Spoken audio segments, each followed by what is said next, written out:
야담 능소화를 찾아주셔서 감사합니다. 구독, 좋아요, 알림 설정 꼭 눌러주세요. 옛날 조선시대 무법이 난무하던 시절 검계라는 무서운 범죄 조직이 있었습니다. 그들은 한양에 본거지를 두고 전국에 걸쳐 조직원들이 분포되어 있었지요. 검으로 무장한 그들은 사람을 밥 먹듯 죽이는 자들이었습니다. 그러던 어느 날 검계의 수장 독고옹이 검계의 조직원 백무진을 불렀지요.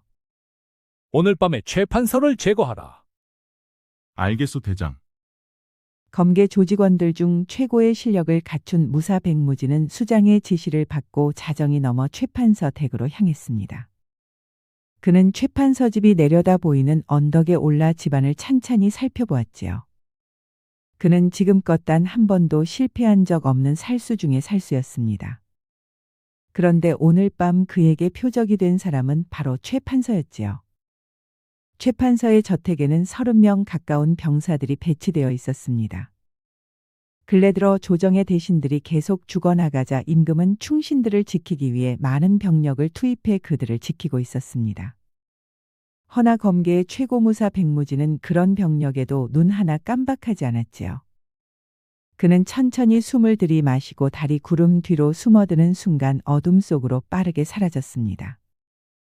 그리고 그는 어느새 최판서 집의 뒷문 앞으로 가서 보초 서고 있는 2명의 병사들을 향해 작은 침을 날렸습니다. 침은 소리 없이 날아갔고 두 사람의 목에 정확히 꽂혔지요. 독이 묻은 침을 맞은 2명의 병사는 그 자리에서 소리 없이 쓰러졌습니다. 그러자 백무진은 뒷문을 열고 안으로 들어갔지요. 그리고 순찰을 돌고 있는 3명의 병사들을 향해서도 독침을 날렸습니다. 정확히 목에 독침을 맞은 병사들은 그 자리에 모두 쓰러졌지요. 그러자 백무진은 최판서가 머무는 사랑채를 향해 걸어갔습니다. 사랑채 앞은 20명 남짓의 병사들이 대나처럼 횃불을 밝히고 그 앞을 지키고 있었습니다. 백무진은 어둠 속에서 검을 뽑아들고 그들 앞으로 당당히 걸어갔지요. 그러자 병사들이 어둠 속에서 걸어오는 검은 그림자를 보고 소리를 질렀습니다. 넌 누구냐? 검계가 나타났다. 백무진은 말없이 그들에게 걸어갔습니다. 그 모습이 마치 영혼 없는 귀신과 같았지요. 병사들은 공포에 벌벌 떨었습니다. 익히 그의 소문을 수없이 들었기 때문이었지요. 여봐라, 저자를 잡아라. 20명이 넘는 병사들이 창검을 들고 한꺼번에 달려들었습니다. 그런데 달려드는 족족 그 자리에서 픽픽 쓰러져 나갔지요. 최판서댁 마당은 순식간에 아수라장이 되었습니다. 잠시 후 최판서 집 마당에는 쓰러진 병사들로 가득했지요. 단 한 명도 남기지 않은 백무진은 칼을 손수건으로 닦으며 사랑채 안으로 들어갔습니다. 그러자 최판서가 백무진을 보고 말했지요. 너는 지금 내가 무슨 짓을 하는지 알고는 있느냐? 어찌하여 너 같은 인물이 저들의 편에 섰단 말이냐? 백무진은 말없이 최판서 앞으로 걸어갔습니다. 그리고 단칼에 그의 목을 베었지요. 백무진은 사랑채를 나와 마당에 쓰러진 병사들 사이로 걸어갔습니다. 그리고 그는 어둠 속으로 사라졌지요. 지금까지 그의 얼굴을 본 자는 모두 죽었습니다. 그러다 보니 백무진의 얼굴을 아는 사람이 단 한 명도 없었지요. 그는 피도 눈물도 없는 저승사자와 같았습니다. 그가 지나가는 곳은 항상 사람들이 죽어나갔지요. 최판서를 제거한 백무진은 본거지로 향했습니다. 그러자 검계의 수장 독고옹이 또 다른 명을 내렸지요. 3일 내로 이조 윤판서를 제거하라. 알겠소, 대장. 백무진은 말없이 본거지를 나왔습니다. 그리고 3일째 되는 날 밤 자정이 넘어 윤판서의 집 근처에 백무진이 나타났지요. 윤판서의 집은 최판서의 집보다 경계가 더 삼엄했습니다. 최판서가 죽자 윤판서의 집 병사들의 숫자가 2배로 늘어나 있었지요. 백무진은 담장 위로 사뿐히 뛰어 올라갔습니다. 그러자 그의 눈에 윤판서 집 내부가 훤히 들어왔지요. 백무진은 담장 위를 소리 없이 걸었습니다. 윤판서의 집 앞 마당에는 10명에 가까운 병사들이 철통같이 경계를 서고 있었지요. 백무진은 담장 위에서 사뿐히 내려와 안채를 향해 뚜벅뚜벅 걸어갔습니다. 그러자 그때 병사가 어둠 속에서 백무진을 발견하고 소리쳤지요. 검개가 나타났다. 함성과 함께 수십 명의 병사들이 무진을 향해 달려들었습니다. 그러자 백무진은 옷 속에서 독침을 꺼내 한 번에 5개씩 연속으로 날려보냈지요. 달려오던 병사들이 목에 독침을 맞고 추풍낙엽 떨어지듯 픽픽 쓰러져 나갔습니다. 20명이 넘는 병사들이 순식간에 그 자리에서 쓰러지고 말았지요. 백무진은 독침을 계속 날렸고 병사들은 속절없이 쓰러져 나갔습니다. 그리고 남은 병사들은 백무진의 검 앞에 모두 쓰러져 나갔지요. 불과 일각도 안 되는 시각에 윤판서 집의 마당에는 쓰러진 병사들로 가득 찼습니다. 살아남은 자가 단 한 명도 없었지요. 백무진은 쓰러진 병사들 사이로 윤판서가 있는 안채 쪽으로 천천히 걸어갔습니다. 그런데 그때였지요. 안채 옆방에서 누군가 자신을 훔쳐보고 있는 게 느껴졌습니다. 자신의 얼굴을 본 자는 절대 살려두지 않는 백무진은 안채 옆방으로 향했습니다. 그리고 방문 열고 안으로 들어서자 젊은 처녀가 두 손으로 얼굴을 가리고 벌벌 떨고 있었지요. 살려주시오. 그녀는 공포에 떨며 얼굴에서 손을 떼지도 못하고 살려달라고 말했습니다. 하지만 냉혈한 백무진은 가차없이 검을 높이 들었습니다. 그리고 그녀의 목을 치려던 순간이었지요. 그때 달빛에 비친 나무 조각 곰인형 하나가 그의 눈에 들어왔습니다. 그녀의 작은 서환 위에 나무로 깎은 익숙한 곰 조각 인형이 그의 손을 멈추게 하였지요. 백무진은 천천히 걸어가 곰 조각 인형을 집어들었습니다. 그 조각은 분명 자신이 20년 전 깎아 만든 곰 조각 인형이었지요. 그 곰 조각 인형을 깎아 만든 것은 백무진이 10살도 안 되던 때였습니다. 그때 그는 집도 없고 부모도 없이 고아로 떠돌고 있었지요. 남들이 버린 음식 찌꺼기를 주워 먹고 동냥을 하던 시절이었습니다. 때는 흉년으로 거리에는 거지들이 넘쳐났었지요. 그러다 보니 아무리 동냥을 해도 선뜻 음식을 내어주는 사람이 아무도 없었습니다. 벌써 나흘째 먹지 못해 백무진이 길바닥에 쓰러져 다 죽어가던 그때였습니다. 양반집 어린 아씨가 그 앞에 나타나 들고 있던 작은 보따리를 풀었지요. 이거 먹어. 그녀가 열은 보따리 속에는 잔치집에서 싸온 음식들이 가득 들어 있었습니다. 너 주려고 할아버지 생신잔치에서 싸온 음식이야. 그러니 실컷 먹어도. 백무진은 곧 죽을 것 같았지만 선뜻 음식을 받지 못했습니다. 그런데 넌 왜 내게? 나는 너를 알아. 장에 다니면서 여러 번 보았어. 그러니 우린 구면이야. 너 주려고 일부러 싸온 거니 어서 먹어봐. 무진은 그녀가 내민 음식을 조금씩 먹기 시작했습니다. 고마워. 무진이 음식을 다 먹을 때까지 그녀는 곁을 떠나지 않았습니다. 그리고 무진이 음식을 다 먹자 이번에는 그녀가 주머니 속에서 엽전 2냥을 꺼내주었지요. 이거 받아. 얼마 안 되지만 국밥 10그릇은 사 먹을 수 있을 거야. 그러니 굶지 말고 매일 국밥이라도 사 먹어. 어린 무진은 놀란 눈으로 그녀를 바라보았습니다. 2냥이면 어른들한테도 큰 돈이었지요. 이렇게 큰 돈은 받을 수 없어. 나한테는 없어도 되는 돈이야. 그러니 부담 갖지 말고 어서 받아. 서한은 직접 무진의 손을 잡고 2냥을 쥐어주었습니다. 그녀는 새까맣게 더러운 백무진의 손을 거리낌 없이 불쑥 잡아주었지요. 무진은 그 순간을 평생 잊지 못했습니다. 지금도 그 기억만큼은 가슴속 깊이 생생하게 남아있었지요. 고마워. 그제서야 양반집 어린 아씨 윤서하는 자리에서 일어났습니다. 다음에 또 보자. 그녀는 미소를 보이며 돌아서 갔습니다. 그녀가 가고 무진은 낫으로 나무 조각을 깎기 시작했습니다. 그녀에게 뭐라도 선물해주고 싶었지요. 그때 무진이 깎은 나무 조각이 바로 그 곰인형 조각이었지요. 며칠 후 어린 아씨 윤서아가 무진을 다시 찾아왔습니다. 그리고 이번에도 그녀는 무진에게 2냥을 건네주었지요. 이거 받아. 며칠 전에도 주었잖아. 이게 마지막일 수도 있어. 며칠 후면 한양으로 이사 가는데 앞으로 못 볼 수도 있어. 그 말에 어린 무진의 가슴이 왠지 아팠습니다. 무진은 주머니 속에서 정성스럽게 깎은 곰 인형을 꺼내 윤서아에게 주었지요. 이게 뭐야? 무진은 부끄러워 고개를 숙였습니다. 어머, 이것을 내가 깎은 거야? 응. 어머, 참 잘 깎았다 얘. 이거 정말 나 주려고 깎은 거야? 무진은 얼굴이 빨개져 말을 못했습니다. 맞네, 맞아. 날 주려고 일부러 깎은 거네, 호호. 내 성의를 생각해서 평생 간직할게. 그날 이후로 양반집 어린아씨 윤서아의 모습은 다시 보이지 않았지요. 그런데 그때 자신이 깎은 나무조각 곰인형이 지금 이 방 서원 위에 놓여 있었습니다. 아무리 봐도 분명 자신이 깎아 윤서아에게 준 것이 분명했지요. 무진은 놀란 눈으로 두 손으로 얼굴을 가리고 벌벌 떨고 있는 여인을 보았습니다. 그대 이름이 무엇이오? 여인은 잔뜩 겁을 먹고 말을 하지 못했습니다. 무진은 천천히 걸어가 그녀 앞에 한쪽 무릎을 꿇고 몸을 낮추었지요.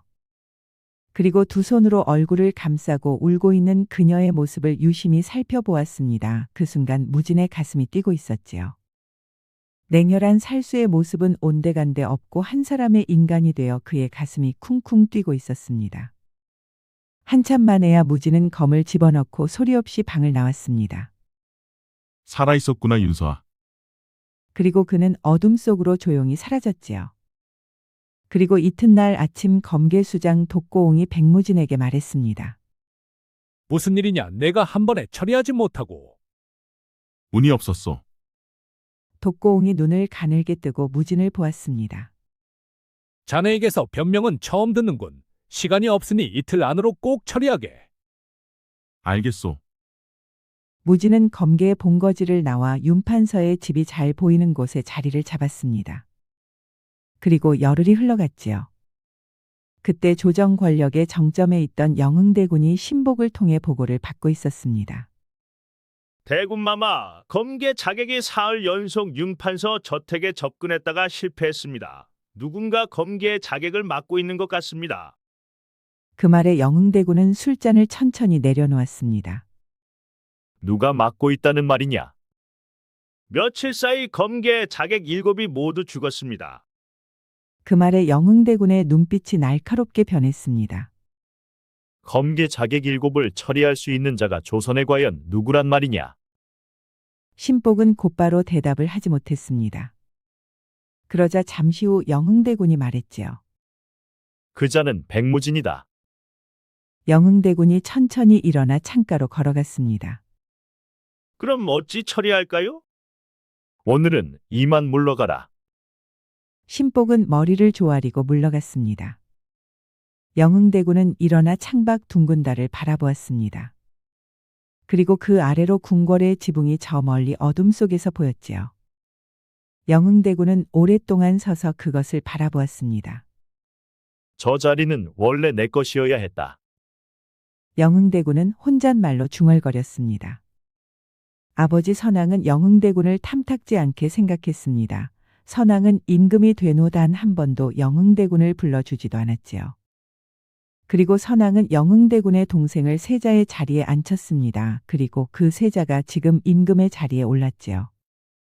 동생이 왕이 된 지금 형 영흥대군은 자존심을 크게 구겼습니다. 그래서 그는 지금 자신의 자리를 찾으려 하고 있었지요.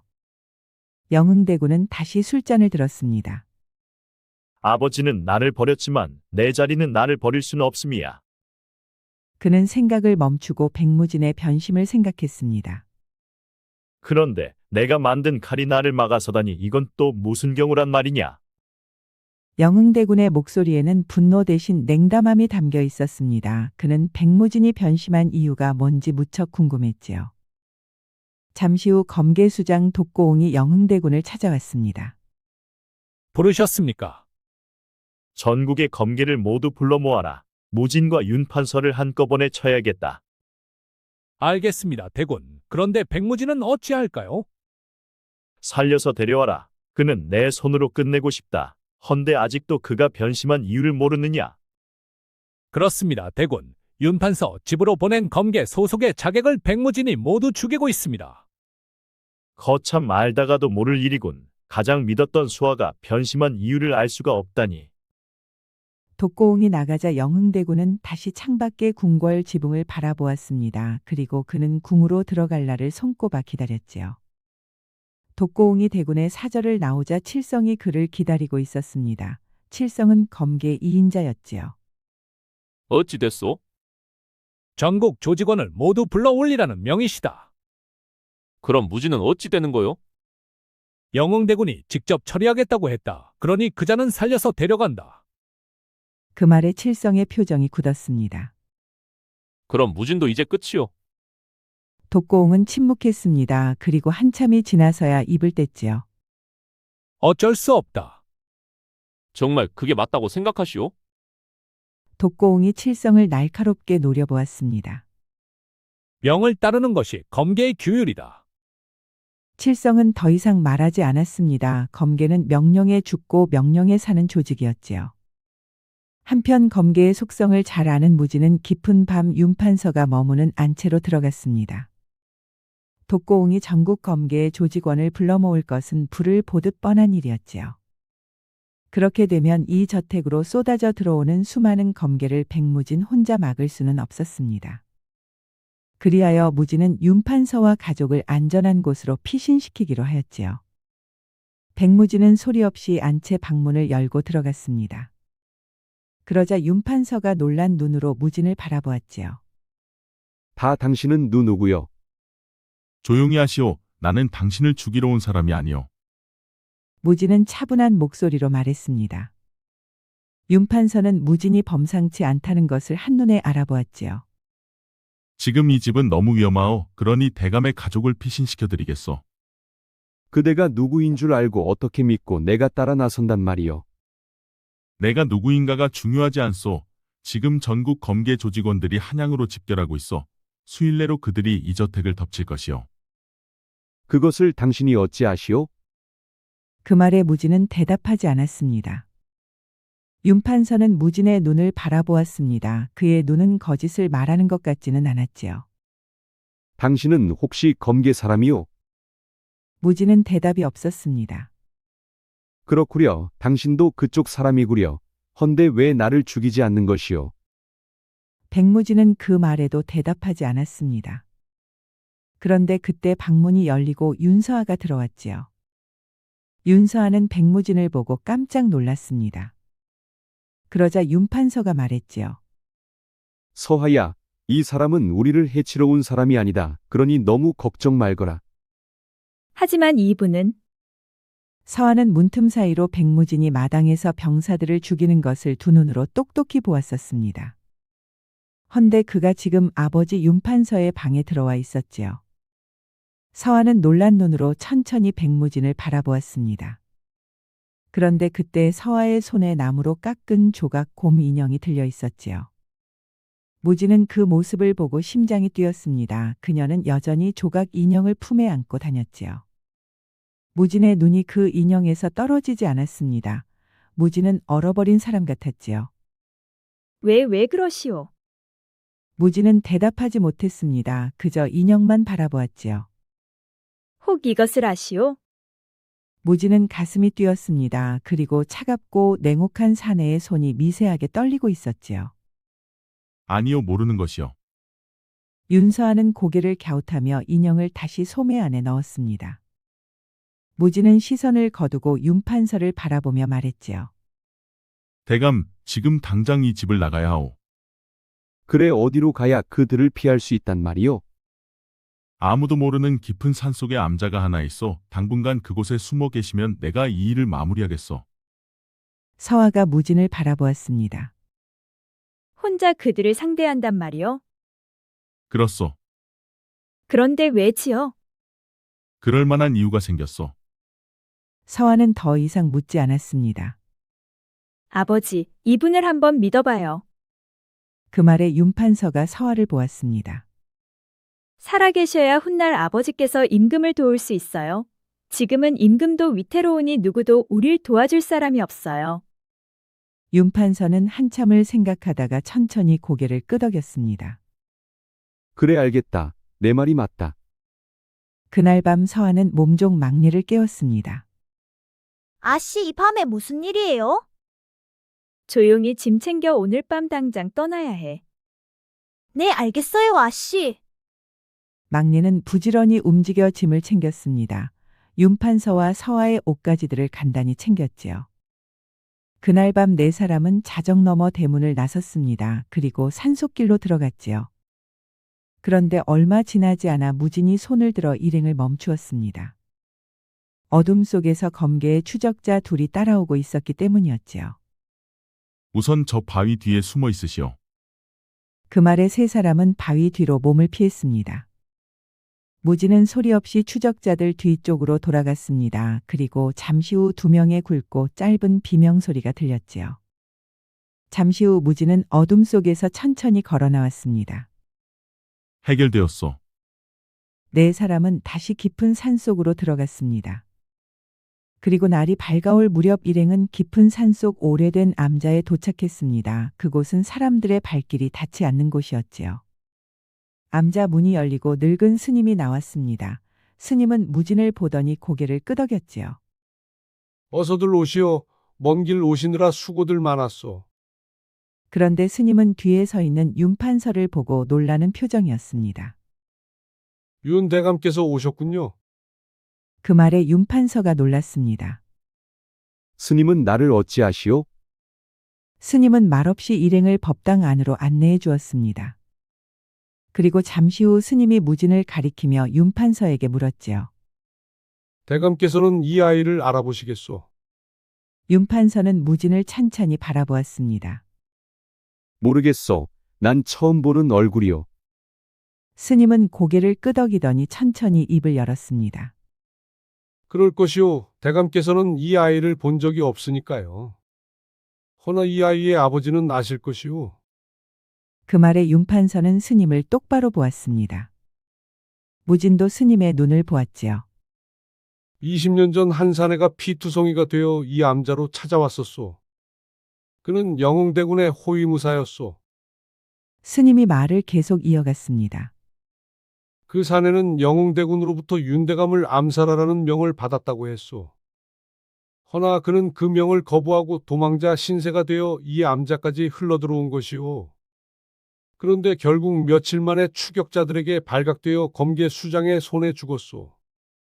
이 아이가 바로 그자의 아들이요. 그 순간 백무지는 두 주먹을 불끈 쥐었습니다. 그의 눈에 핏기가 서렸지요. 그도 스님을 통해 자신의 아버지에 관한 이야기를 처음 들었습니다. 그런데 놀란 건 윤판서 대감도 마찬가지였지요. 나를 살리려다 죽은 사람이 있다는 것을 나는 한참 후에야 알았어. 그 사람을 찾으려 했지만 그는 이미 세상을 떠난 뒤였지. 그런데 그 사람이 자네 아버지였구려. 윤판서는 백무진의 두 손을 꼭 잡았습니다. 내가 그대의 부모님께 큰 빚을 졌어.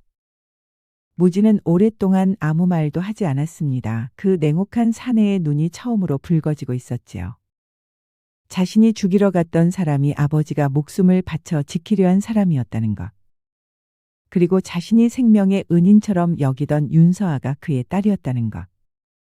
그리고 아버지를 직접 죽인 자가 자신이 20년을 대장이라 믿고 따른 독고웅이었다는 것을. 뿐만 아니라 자신에게 충성한 아버지를 죽이라 명한 영흥대군. 백무지는 20해의 세월이 한꺼번에 무너져 내리는 것 같았습니다. 스님의 말이 끝난 뒤 그는 밖으로 나왔습니다. 차가운 새벽 바람이 옷깃을 여미게 했지요. 백무지는 밤하늘에 떠 있는 둥근 달을 보며 생각했습니다. 아버지의 원수 그리고 자신이 그토록 그리워했던 윤서아. 그는 검을 챙겨 산을 내려가기 시작했습니다. 윤서아를 지키고 아버지의 원수를 갚기 위해 검계 조직과 정면 승부하기로 마음먹었지요. 한편 전국에서 올라온 100여 명의 검계 조직원들이 본거지에 잔뜩 모여 있었습니다. 검계의 수장 독고웅이 그들 앞에 서서 단호한 목소리로 말했지요. 백무지는 산채로 잡는다. 그리고 윤판서는 보이는 대로 처단해라. 검계 조직원들이 한쪽 무릎을 꿇고 충성을 맹세했습니다. 그런데 그때였습니다. 대문 입구 쪽에서 짧고 굵은 비명 소리가 연달아 들렸습니다. 그리고 잠시 후 어둠 속에서 검은 그림자 하나가 천천히 걸어왔지요. 그런데 횃불에 드러난 얼굴은 백무진이었습니다. 백무진이 혼자 왔다. 갑자기 검게 본거지가 술렁이기 시작했습니다. 혼자 걸어 들어온 백무진의 모습이 오히려 더 공포스러웠지요. 백무진을 잡아라. 그 순간 100여 명의 검개가 한꺼번에 달려들었습니다. 무진은 정광석화보다 빠르게 독침을 날렸습니다. 손끝에서 바늘보다 작은 독침이 총알처럼 날아갔지요. 검개의 조직원들은 목에 독침을 맞고 속절없이 쓰러져 나갔습니다. 한 번에 5개, 10개씩 백무진의 독침은 쉬지 않고 날아갔지요.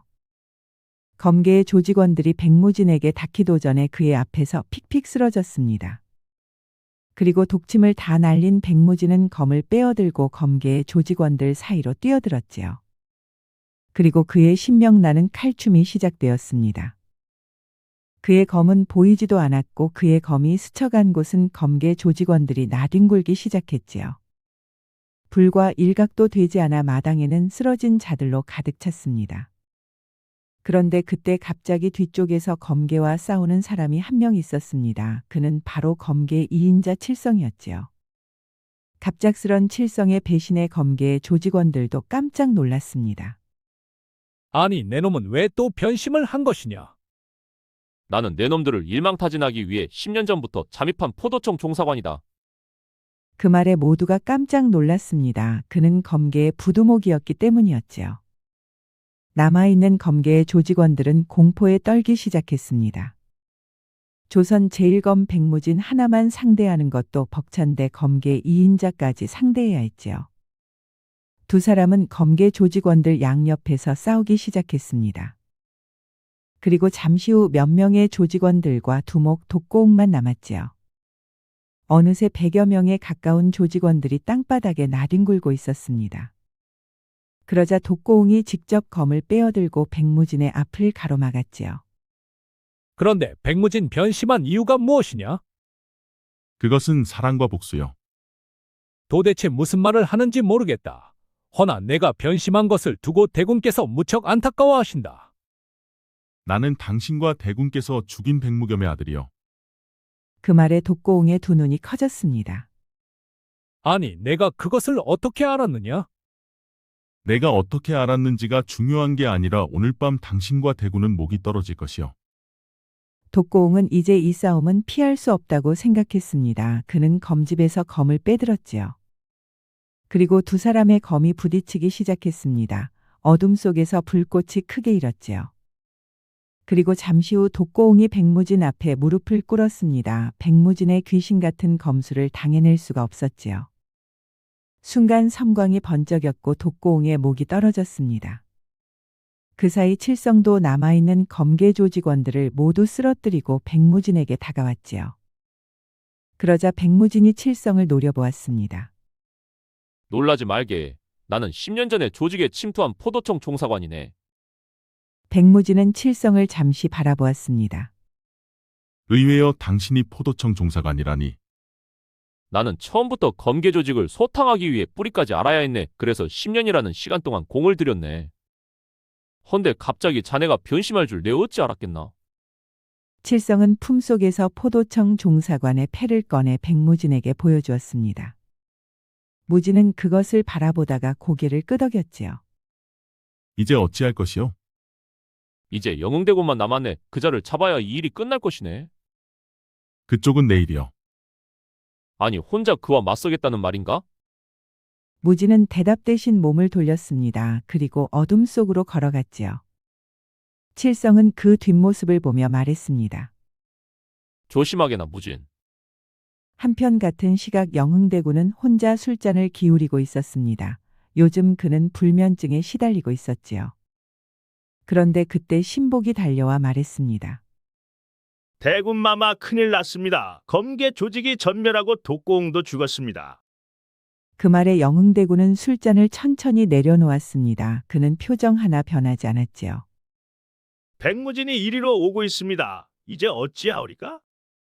영흥대군은 차분히 말했습니다. 모두 물러가라. 마마! 물러가라 하였다. 신복은 어쩔 수 없이 머리를 조아리고 물러났습니다. 영흥대군은 천천히 자리에서 일어나 창가로 걸어갔지요. 저 멀리 어둠 속에서 궁궐의 지붕이 희미하게 보였습니다. 영흥대군은 오랫동안 그것을 바라보았지요.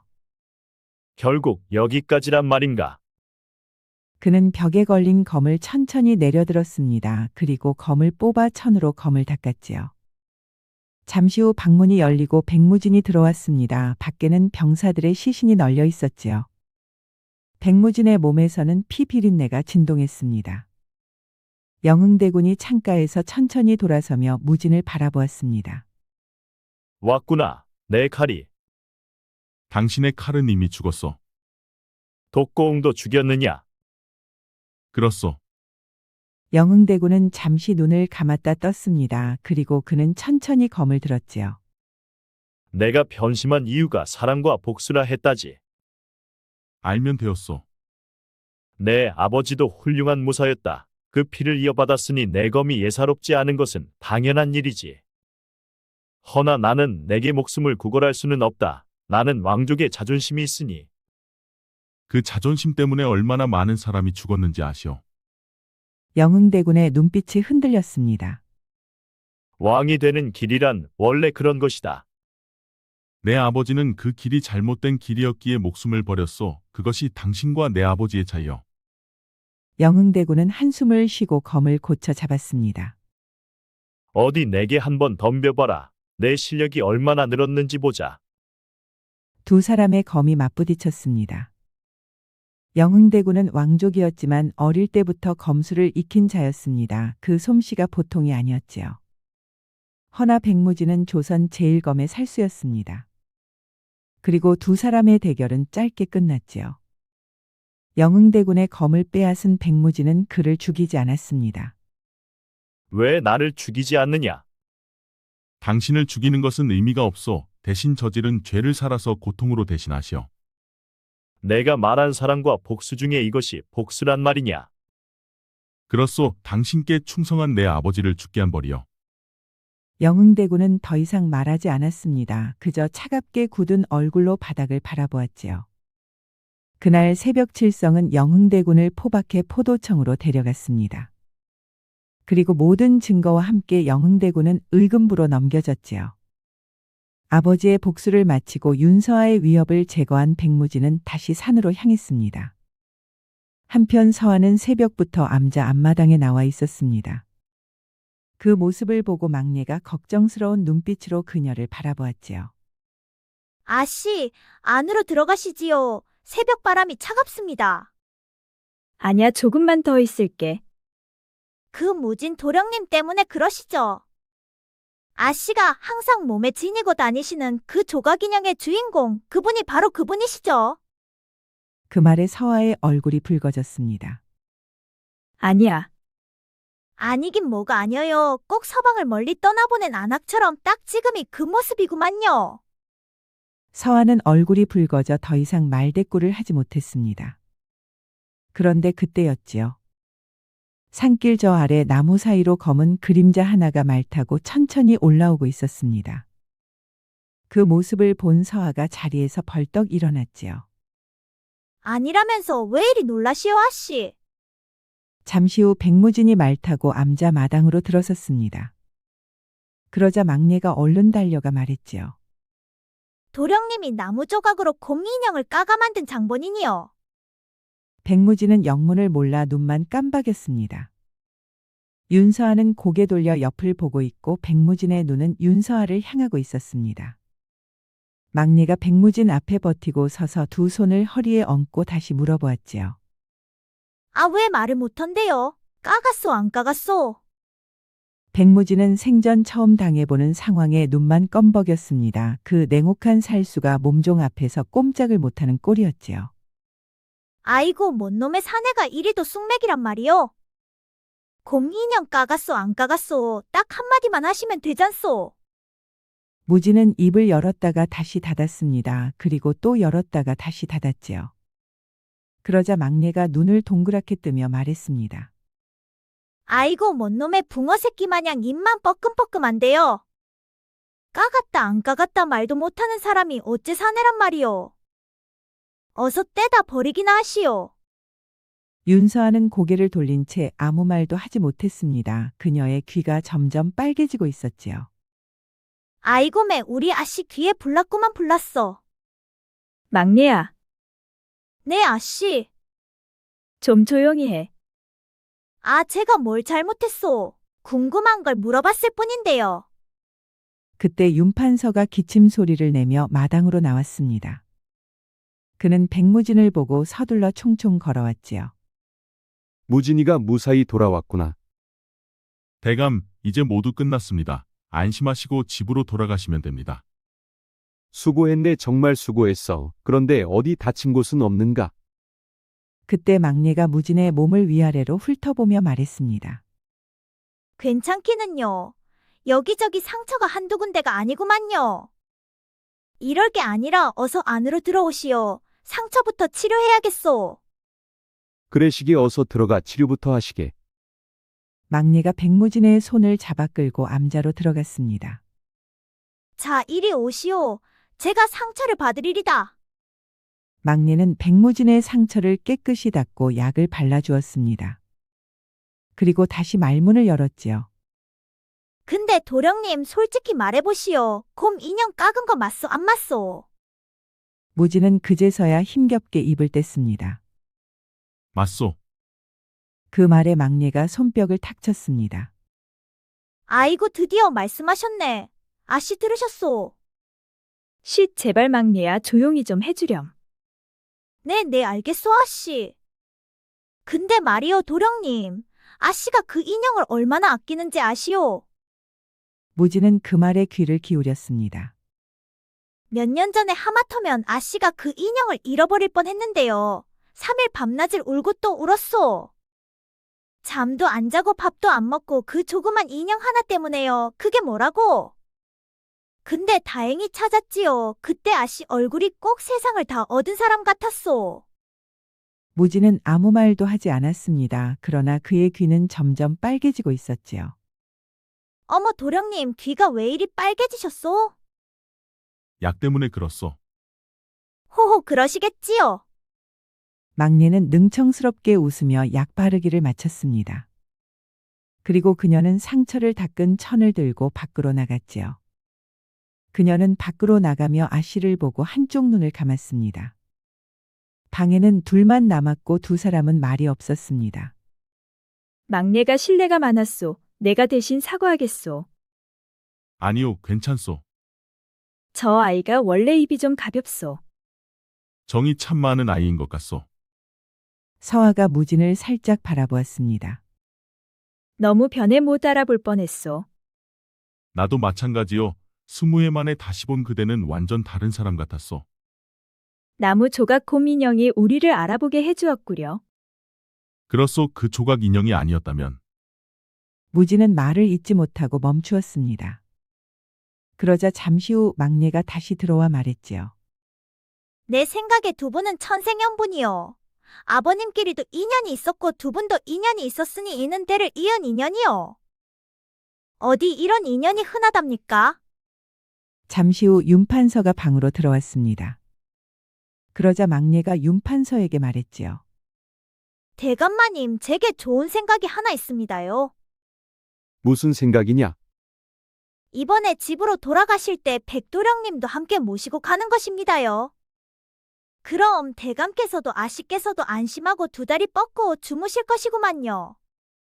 나야 괜찮지만 무진이 어떨까 모르겠다.